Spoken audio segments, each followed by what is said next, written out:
जरा 5-10 मिनिटं 20-30 मिनिटाचाच कार्यक्रम, पण ठसकेला कार्यक्रम करून जाणार एवढं मात्र नक्की. सुशांतभाऊंनी सुद्धा या ठिकाणी सुंदर कार्यक्रम केलेला आहे, जबरदस्त. तुम्हाला सुद्धा धन्यवाद आणि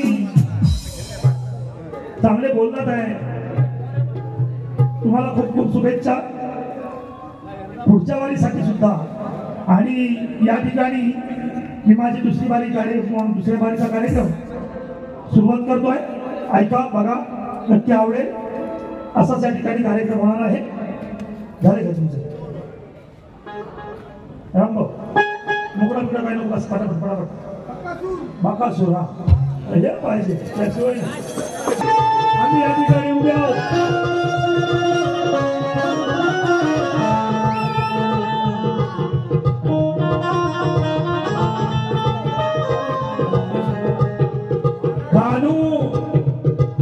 गावचे गानू मानकरांकडून माझ्या या कार्यक्रमासाठी 111 रुपयाचं बक्षीस आहे. मानकरांकडून अशी मंडळी ह्या लोककलेच्या पाठीशी आहेत, म्हणून आम्हाला सहाय्य म्हणून कार्यक्रम करण्याला खूप मजा येते. जाणकार मंडळ जरा जोरदार आजोबांसाठी होऊ द्या. मला हे नेहमी बक्षीस त्यांच्याकडून ह्या भागामध्ये आलो की येत असतं. मानकरी साहेब, तुमचं खूप खूप धन्यवाद. असाच आशीर्वाद आमच्या पाठीशी राहो. चला सुरुवात करूया ना. चला गणपती बाप्पा. आता काय झालं, बारीला सुरुवात करतोय. आमचं इकडचं ह्या भागामध्ये एक नामचीन दुर्यावाले शाहीर आहेत आणि सध्या जे जबरदस्त कार्यक्रम करतात त्यांचं नाव आहे विकास कांबोळे. बरोबर नाव? बरोबर ना? आता ते म्हणतात, काय म्हणतात माहितीये, की ज्याच्या डोक्यात टोपी नाही त्याला बोडका म्हणतात. बोडका, बरोबर ना? ज्याच्या डोक्यात टोपी नाही त्याला काय म्हणतात? बोडका म्हणतात. आता शाहीर, मी टोपी घातलेली आहे. शाहीर, मी टोपी घातलेली आहे. या आता आमचं विकास कांबोळे म्हणतात की ज्या शाहीराच्या डोक्यात टोपी नाही तो बोडका. आता मी टोपी घातलेली आहे, बाकीचं नाही ते तुमचं तुम्ही बघा. बरोबर ना? धन्यवाद. या ठिकाणी आमचे शाहीर आलेले आहेत. त्यांनी ढोलक, ढोलकी, पकवाज सगळं काय लावलं. मला पण बरं वाटलं ऐकायला. आता या ठिकाणी ज्या पद्धतीने शक्तीतूर आहे, ढोलकीचा पाच आहे, तो ढोलकीचा पाच देण्यासाठी माझे बंधू रामभाऊ कुवळेकर या ठिकाणी ढोलकी वादन करतात. या सगळ्या बाजूला ठेवून या ठिकाणी महाराज रामभाऊ जोरात एक तुकडा होते. तोपर्यंत आणखी सांगतो, सुशांत बुवा, मला इथं येऊन ना अनेक गोष्टी तुमच्याकडून कमी लागल्या. कमी त्या कशा सांगतो तुम्हाला? त्या आपला मला तुमचा बकासूर मला माहिती आहे, पण उद्या 5-10 मिनिटं द्या मला, मी बोलतो. बकासूर चालेल. बकासूर ऐकलं काय? सुशांत बुवा, ते काय आहे माहिती आहे? तुमचा तो झांजवाला होता बघा, तिथं नाचायचा, माहिती आहे? बरोबर ना? त्या झांजवाला मामा आमच्या आहेत ना, ते मला दिसले मगाशी इकडं, पण त्या स्टेजवर नाही आहे, तुमच्या कार्यक्रमामध्ये कुठं दिसत नाही आहे. परत ना आमचा सुभाष दादा एक होता बघा, मेडिकल वाले, रत्नागिरीवाले, तो सुद्धा धरकरी म्हणून यायचे. काय आवाज त्यांचा, काय एकोबा. भानगडी झाल्या तरी मिटवण्यासाठी पुढे असणारे आमचे तुमच्याच नाथ मंडळातील मंडळी आहे, ती पण कुठं दिसत नाही. आणि एवढं नसून सुद्धा तुमच्या वाडीतील शाखा नाही, हे सगळे आता शाखेवाली मंडळी झालेली आहे. त्यामुळे बुवा, मगाशी मी बघा मार्मिक बोललो की मंडळ जर टिकली तरच शक्ती तुला टिकणार आहे. नाहीतर इकडचा शाखा, तिकडची शाखा, आणि आपण कार्यक्रम करायचो. म्हणजे आम्ही दत्ताभाऊंबरोबर कार्यक्रम करायचो, तो असा दत्ताबुवांचा कार्यक्रम होता त्यावेळेस की सगळ्या वाडीतल्या लोकांना एकत्र घेऊन विजय पुणेला भिडायचं म्हणजे भिडायचं. आणि आता बुवा मला ही मंडळी दिसत नाही, मला दुःख होतं. काहीतरी भावकीत लोचा, त्यामुळे तो लोचा मात्र बुवा घरी जा आणि वाडीतल्या सगळ्या लोकांना एकत्र बसवा. माझं काही चुकलं असेल असं तुम्ही म्हणा, पण ही सगळी ज्यावेळेस मंडळी एकत्र असतील त्यावेळेस तुमचा कार्यक्रम याच्यापेक्षा भारी होईल याची मला खात्री आहे. कारण अनेक दिवस तुमच्याबरोबर मी कार्यक्रम केले सुशांत बुवा. तर अशी मंडळ टिकली पाहिजे. आता देणे घेण्याचं काय आतमध्ये मंडळातलं असेल ते आपलं तुमचं तुम्ही बघा आणि कार्यक्रम चालू करा. या ठिकाणी सुरुवात करतोय.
कार्यक्रम झालेलाच आहे, काही बोलायचंच नाही म्हटल्याच्या नंतर सुरेख आमच्या सुशांत बुवांनी सुद्धा सुंदर कार्यक्रम केला, प्रश्नच नाहीये.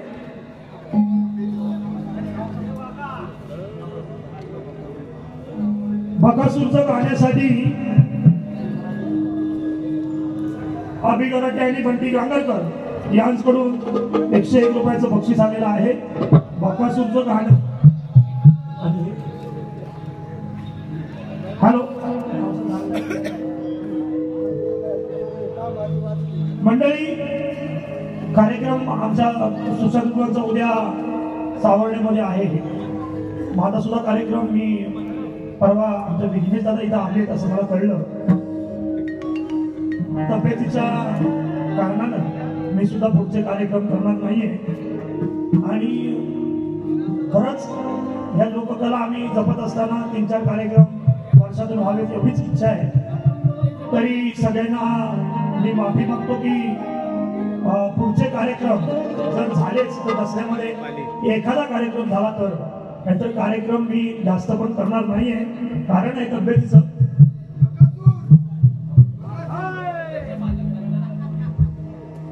या ठिकाणी अमृततुल्य चहाचे मालक दत्ताराम गोरे साहेब यांच्याकडून 101 रुपयाचं बक्षीस आलेलं आहे. आम्ही त्यावेळेस या साईडला म्हणजे मंडप डेकोरेशनच्या माध्यमातून आम्ही गोवा साईडला किंवा राजापूर या साईडला जरी कधी गेलो तर इथं आम्ही चहा पितो आणि ह्या चहाच्या मालकांकडून आमच्या या कार्यक्रमासाठी 101 रुपयाचं बक्षीस आलेलं आहे. मंडळ आभारी आहे, धन्यवाद. पहिल्यांदा बुवांसारखं नको घाई होते, नंतर मग ते पहिल्यांदाच काही ते बोलून टाकतो. विषय आहे प्रश्न उत्तराचा. बुवा तुम्ही दिलेल्या प्रश्नाचं उत्तर अजिबात मिळतं जुळतं नसल्यामुळे ते उत्तर चुकीचं आहे असं मी पहिल्यांदा जाहीर करतो आणि तुमच्या विषयाकडे वळतो. तुमचा विषय आहे श्री कार्तिक स्वामींनी पृथ्वी प्रदक्षिणा केली. बघा, श्री कार्तिक स्वामींनी पृथ्वी प्रदक्षिणा केली, त्याचप्रमाणे दुसरी पृथ्वी प्रदक्षिणा कोणी केली? कार्तिक स्वामी आणि गणपती बाप्पा यांची पृथ्वी प्रदक्षिणांचा स्पर्धात्मक कार्यक्रम शंकर पार्वतीने केला, बरोबर. आणि त्याच्यामध्ये विजयी कोण ठरले? गणपती बाप्पा, बरोबर ना. मग कार्तिक स्वामींच्या नंतर पृथ्वी प्रदक्षिणा कुणी केली? गणपती बाप्पाने पण केली, हे सगळ्यांना माहिती आहे. दुसरा विषय त्यांना मी दिला होता की कार्तिक स्वामींसारखी पृथ्वी प्रदक्षिणा रावणाने केलेली. तिसरा विषय त्यांना दिला होता की रामदास स्वामींनी सुद्धा पृथ्वी प्रदक्षिणा केलेली. आणि आता मी चौथाही उत्तर तुम्हाला सांगतो. बघा, आपल्या प्रश्नाचा खुलासा करत असताना म्हणजे प्रश्न निर्माण करत असताना अशा टिपण्या कधी दुसऱ्या ग्रंथामध्ये मिळतात की नाही याची पूर्ण अभ्यास करून खात्री करून घ्या, नंतर प्रश्न विचारा. तर आणखी चौथं उत्तर तुम्हाला बोलत येतो, ते सुद्धा ग्रंथ पुराव्यासकट. उत्तर आहे दुसरी पृथ्वी प्रदक्षिणा म्हणजे कार्तिक स्वामींसारखी दुसरी पृथ्वी प्रदक्षिणा स्वामी विवेकानंदाने केली. त्यांनी ती पृथ्वी प्रदक्षिणा करण्यासाठी 4 वर्ष केली. त्यांना पृथ्वी प्रदक्षिणा करण्यासाठी 4 वर्ष गेली. ती पृथ्वी प्रदक्षिणा करत असताना त्यांना 7 ते 8 ठिकाणी थांबावे लागले व त्यांचे पृथ्वी प्रदक्षिणा करण्याचे उद्दिष्ट असे होते की जगाला हिंदू धर्माचे तत्वज्ञान सांगणे. हिंदू धर्म हा आत्मसाक्षात्काराचा धर्म आहे हे त्यांना सांगायचं होतं. तसेच सनातन हिंदू धर्माचा जय जयकार करण्यासाठी गुरु स्वामी रामकृष्ण परमहंस यांच्या आज्ञेने त्यांनी पृथ्वी प्रदक्षिणा केलेली आहे. हे बुवा तुमचं आणखी चौथं उत्तर पण मिळाले. आता या प्रश्नाच्या उत्तरावर तुम्ही बोलायचंय. पृथ्वी प्रदक्षिणा असं का तुमच्या प्रश्नाची 5 ग्रंथामध्ये टिप्पणी का मिळते मला माहिती नाही. माझ्या प्रश्नाचं उत्तर त्यावेळेस तुम्ही असं द्याल एका वाक्यात, त्यावेळेस मी मान्य करेन, पण त्यावेळेस ग्रंथ पुरावा आवश्यक आहे. म्हणून या ठिकाणी प्रश्न उत्तराच्या बाबतीत बोललो आणि विषयात्मक पदाला या ठिकाणी सुरुवात करतोय. ऐका. साईतारा ग्रुप खानुगाव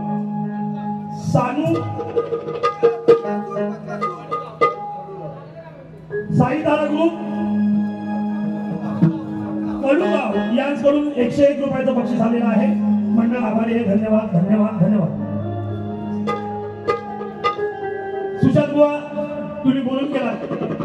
की ह्या देहामध्ये तुझ्याचं स्थान हो असं नसतं बोलायचं. शाहिरानं शाहिरीमध्ये बोलावं किंवा गाण्यातून बोलावं आणि असे विषय नसतात. दिसली पाहिजे शक्ती, शक्ती दिसते तसं तुमचं स्थान दाखवा असं माझं म्हणणं आहे.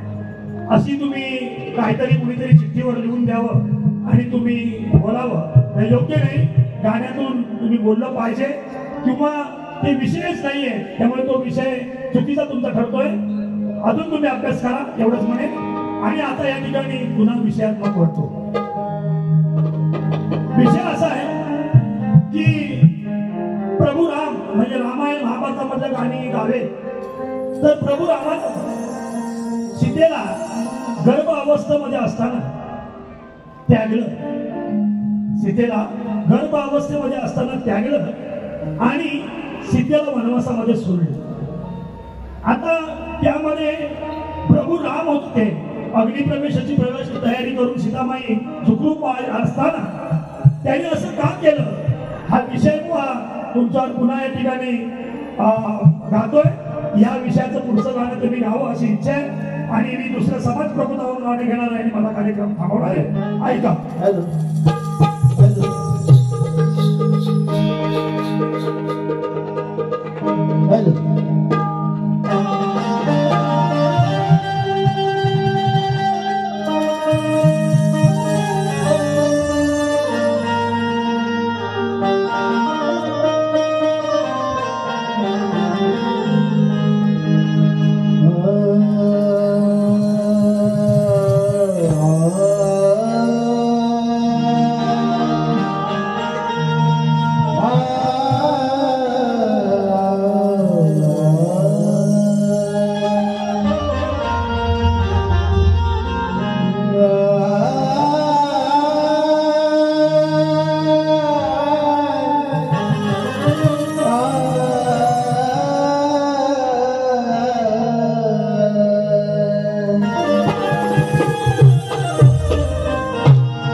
काहीतरी गडबडला तुम्ही बघा गण युट्यूबला स्केल पाठी पुढे म्हणजे वाटच लागली गाण्याची गाण्यातून. त्यामुळे गाणं गात असताना आपण कोणत्या स्केल शर्यतला घालतोय याची किमान नायकाला कल्पना असावी. तो विषय पुन्हा एकदा कोणाकडे येतो आहे का? 14 वर्ष मी तुझ्या बरोबर फिरलोय. हे प्रभू रामा, अरे मला तुला काहीच नसताना तुला बनवा झाला होता, पण तुझ्यासाठी मी फिरले. आणि म्हणून मी काय म्हणतो की माझा अपराध काय होता, सीतेचा अपराध काय होता तो तुम्ही सांगायचे बुवा. ते पण गाण्यातून लिहा काहीतरी गाणं लिहा, नुसतं बोलपटपणा नको. आपण काहीतरी शास्त्रानं मांडलं पाहिजे. म्हणून काय म्हणतो आहे का?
संसारामध्ये जर संशय आला तर प्रभू रामाच्या संसाराची वाट लागली.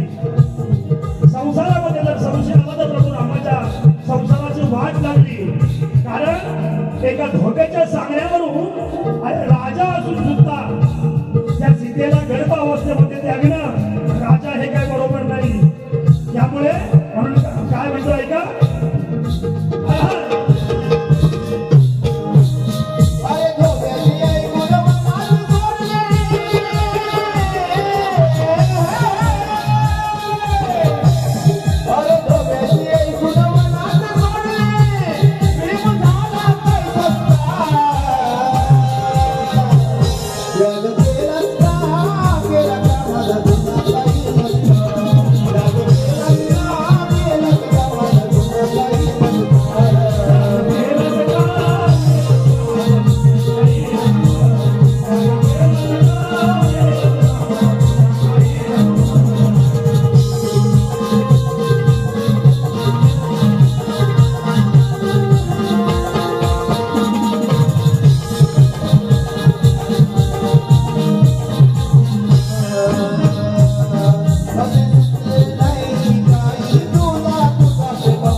ठिकाणी शेवटचं गाणं घेतोय दादा. बकासुराचं गाणं कसं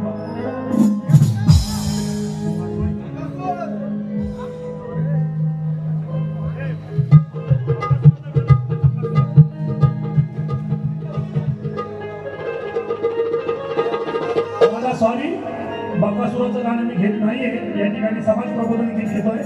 आपण यावं पाहिजे तर पैसे तुमचे आपले परत घ्या, काय अडचण नाही. या ठिकाणी मला बकासुराचं गाणं मी गात नाहीये. मी या ठिकाणी शेवटचं गाणं घेतो. ऐका. श्री पालीचा सुखकर्ता या मंडळाने या ठिकाणी आयोजित केलेलं आहे.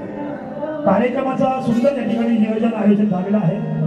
मी जाता जाता एवढंच म्हणेन की इथल्या तरुण पिढीनं, मग आपण तरुण पिढी इथली मुंबईमध्ये न जाता इथं ह्या कोकणामध्ये उद्योगधंद्यामध्ये सुरुवात करा. नोकरी धंदे इथं निर्माण करा. इथला शेतकरी, इथला तरुण वर्ग हा इथंच राहायला पाहिजे. मुंबई आणि पुण्यामध्ये जाताना 15-20 हजाराची नोकरी करावी आणि आई वडिलांना गावाला ठेवावं आणि बायकोला घेऊन मुंबईत जाणं आणि आई वडील गावाला राहणं हे काय मराठी माणसाला शोभा देत नाही. त्यामुळे इथल्या तरुणांना इथं नोकरी धंदा केला पाहिजे. कारण ही परशुरामाची सुपीक जमीन आहे आणि या जमिनीमध्ये इथला तरुण राहणं खूप गरजेचं आहे. तरच आपला कोकण टिकेल असं मी या ठिकाणी सांगतो. नाहीतर आईबाप गावाला आणि इथल्या जमिनी विकून मुंबईला मुलं जाणारे आपण भरपूर बघतो. हा विषय इथं थांबला पाहिजे आणि तरुणांना इथं रोजगार शोधला पाहिजे, इथं रोजगार केला पाहिजे. नाहीतर परप्रांतीय आहेत आपल्या डोक्यावर बसायला, माथ्यावर. त्यांनी बघा, मी तर ओपन बोलतो की आपल्या हार्डवेअर लाईनला बघा परप्रांतीयच, आणखी स्वीट मार्टला बघा परप्रांतीयच. त्यामुळे हे उद्योग टायरवाले बघा परप्रांतीय. हे उद्योगधंदा करण्यासाठी आपल्या मराठी माणसाला कोणी रोखलं होतं का? नाही ना. मग आता ही वेळ आहे, इथं सुरुवात करा आणि इथल्या तरुणांना सक्षम बना. म्हणून काय म्हणतो ऐका, शेवटचं गाणं. धन्यवाद. काय केलास उपयोग शिकून, कसं राहील कोकण टिकून. काय केलास उपयोग शिकून, कसं राहील कोकण टिकून. आई बाप ठेवतोस गावाला, टाकतोस जमीन विकून.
ठिकाणी माझी सेवा संपलेली आहे. आयोजक गोंधळी समाजाचे सर्व या मंडळाचे सर्व अध्यक्ष उपाध्यक्ष आणि सर्व सभासद मंडळी, तुम्हाला तुमच्यामुळे ही सेवा आमची या ठिकाणी घडलेली आहे. आमच्याकडून तुला चुकीचं काही गेलं असेल तर मोठ्या मनानं माफ करा, चांगलं काय असेल तर घ्या एवढं सांगेन आणि या ठिकाणी मी रजा घेतो. जय हिंद, जय महाराष्ट्र, जय महाराष्ट्र, जय महाराष्ट्र.